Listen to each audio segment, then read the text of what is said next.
Hello, my name is Kiriath, and today we are going to have a little look at the Deathwing stuff for the Dark Angels. We've already done the Green Wing and the Raven Wing. We've got to finish off with the Deathwing. As you might know, I'm a bit of a fan of Terminators. I've got quite a few sat behind me, and frankly, if these rules are any good, they may well see the light of day again as a Dark Angel successor chapter, because that would be nice, because I've not used them for absolutely ages. So, let's take a gander, let's take a glance and see what we've got here for the Deathwing. Now, of course, if you're not familiar with what the Deathwing are, think lots of Terminators, basically, as the picture suggests. So first among their brothers, clad in bone-white ceramite and wielding ancient relics of the chapter, the stalwart veterans of the Deathwing are the spear tip of the Dark Angels' assaults in the most dangerous war zones. Almost uniquely among the Adeptus Astartes, so great are their resources that the entire first company can be equipped with nigh impenetrable Terminator armour. It's badass. You know it's badass. I know it's badass. It's just quality. Now, what do they get? So, much like the bike squads of the Ravenwing brothers we covered yesterday, many different kinds of Terminator squads in the first company detachment will be able to contest objectives just as well as your regular, squishier troops. Excellent. Again, like we said yesterday, there should be no punishment for building a thematic list that fits the Legion. Although technically with Dark Angels, you know what I mean. So, every unit in your army except unaligned units has the Dark Angels keyword, then Dark Angels Vanguard detachments that only contain models with the Deathwing or Inner Circle keywords gain the first company ability. When a large Deathwing force goes to war, it is a nigh and unstoppable force, utterly resolved to accomplish its mission no matter I nearly said no matter the objectives, but that is not the correct phrase, that's not the right word. The obstacles is the actual word, as evidenced by the fact it's written right there. So, Deathwing Terminator Squad, Terminator Assault Squad, and Relic Terminator Squad units in this detachment gain the objective secured ability as described in the Warhammer 40k core book. If your Warlord is part of this detachment's command benefits are changed to +3 command points. So yeah, again, exactly the same as the Ravenwing yesterday, except for Terminator armour, and there is no complaint there whatsoever. Unlike their second company comrades, however, the Deathwing also includes many Space Marines and vehicles outside of the first company. While before you were able to induct certain members of your army into the Inner Circle by paying command points, now it merely costs a handful of points to unlock all those wonderful Deathwing benefits. So, rites of initiation, I see, okay, so if you're using power then it's +1 power. +1 power or 20 points for the captain.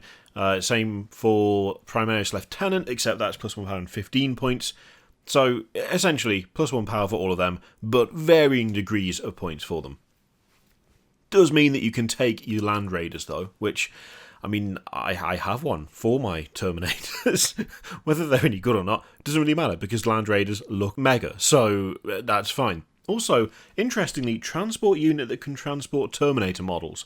Just a generic thing there, so that's a fun inclusion if there's anything you were looking at and going, but it's not on the list, what do I do? There we go. The massed use of Terminators is a hallmark of the Deathwing's attack strategies. They plunge heavily armed and armoured veterans deep into the heart of the enemy's command structure, often wiping out their leaders before the rank and file even know they're under attack. Yeah.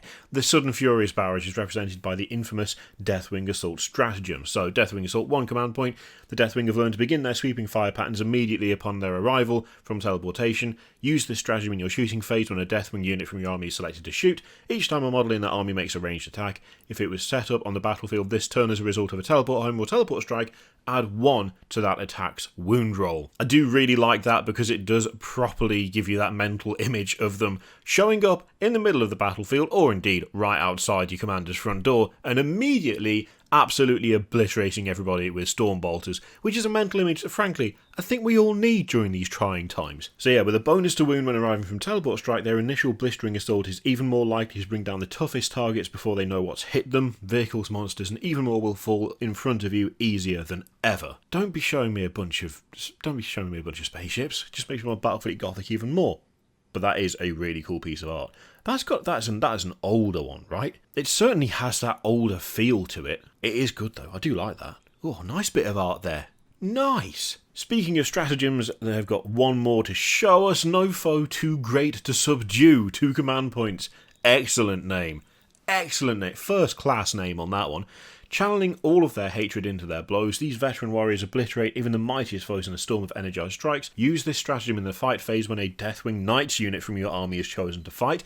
Until the end of the phase, each time a model in that Deathwing Knights unit makes an attack with a Mace of Absolution against an enemy vehicle or monster unit, add 1 to that attack's wound roll and improve the armor pen characteristic of that attack by 1. I really like that as well. Again, really nicely thematic. It works so well for the Deathwing. And let's face it, the Mace of Absolution is one of the most absurd but awesome weapons that you can get in terms of melee stuff in 40k. It just looks like a giant sensor on a stick, but it absolutely wrecks stuff, which is it's just what you want, isn't it? As they say, none embody the veiled nobility of the First Legion more than the Deathwing Knights. Elite among the elite, who strive to emulate the valiant knights of old Caliban. They do look solid. They've looked solid for ages. They're just quality. Admittedly, I'd still prefer them if they had helmets on, but you knew that already.